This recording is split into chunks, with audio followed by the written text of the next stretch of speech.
Hello and welcome to our Convert and Pay tutorial video. You will use this functionality whenever you want to pay one of your beneficiaries in a foreign currency using a different currency balance. You can access this page either through the dashboard action button or through the main menu button right here at the left, where Convert and Pay is the main option.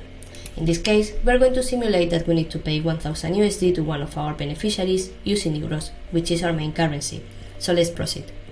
We start by selecting the currencies, the one that we will be using, the one that they will receive, and the amount. And then we can proceed to select the date. By default, today or the first date available will be pre-selected.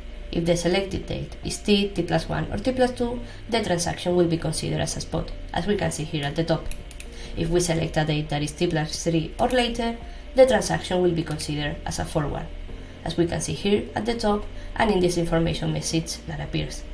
In this case, we're going to select to date, then a reason for the trade, and then we can click on continue to move on to the payee's information section, where we can select up to 10 beneficiaries to pay using just one trade. If we want to add another payee, we just have to click in here. As in this case, we just want to pay one person, we can remove the one that we added.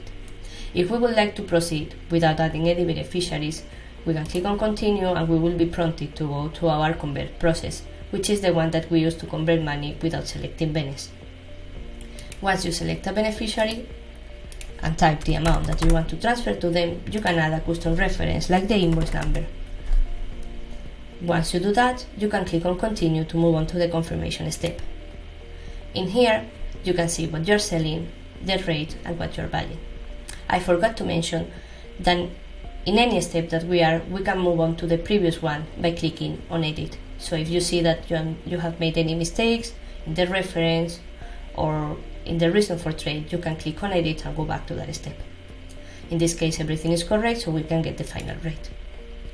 Once we get the final rate, a countdown will appear here at the bottom of the screen. As that countdown is going, we can accept the final rate. When we accept the final rate, then we can proceed and see the confirmation screen that will appear in a second.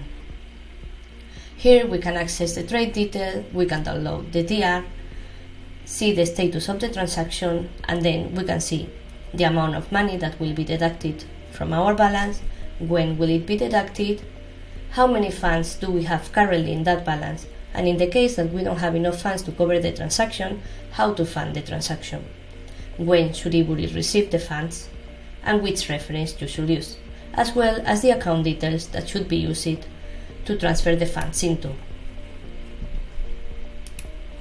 This is it for our Convert and Pay tutorial video. If you have any further doubts or suggestions, you can reach to us via intercom and we will be happy to help. Thanks for watching and have a nice day.